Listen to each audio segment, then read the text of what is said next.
This is a photo that was taken of me during the Thanksgiving Day parade in New Rochelle, the city where I was born in and live in to this day.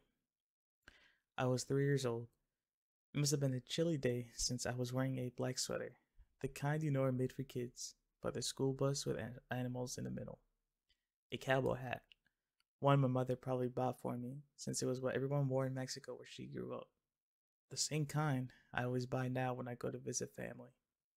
And a toy guitar, one I'm sure I strummed while the bands passed by as I pretended to be a part of them, covered in stickers of cartoons I used to watch on TV. I've always loved music ever since I could remember. My favorite days when I was younger were when we would go to the mall, it had a guitar center in it, and I would walk around and play every instrument I could reach, but only the ones on display since we couldn't afford any back then. This guitar center closed when I was 12, and although I hadn't been in a couple years, it still felt like I had lost a small part of me. I had a hand over my ear, most likely shielding it from the sirens of police cars, or fire trucks, or ambulances, or whatever vehicle may have been passing by at the time, as I waved with one hand. I don't know why I was waving.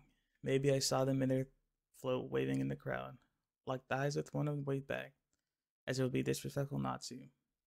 My mom says that this person who took the picture asked a couple questions afterwards. I can't remember, nor do I know how, since unless they spoke Spanish, I wouldn't be able to answer their questions. She says it was a fire truck that was passing by. I don't remember since I was so young. I think the journalist probably asked her the questions, and it was probably in Spanish, since her English was only a little bit better than mine at the time. My dad was working this day, so it was up to my mom to carry me so that I could look over the people standing in front. She carried me everywhere we went, and when she got tired, she would put me down and hold my hand as we would walk to the store. She didn't drive back then, so we walked a lot. However, like Jamaica, she refused to do it anymore and never gave me an explanation, at least not one that I can remember now. I most likely outgrew her. She was a tiny woman and could no longer support my weight.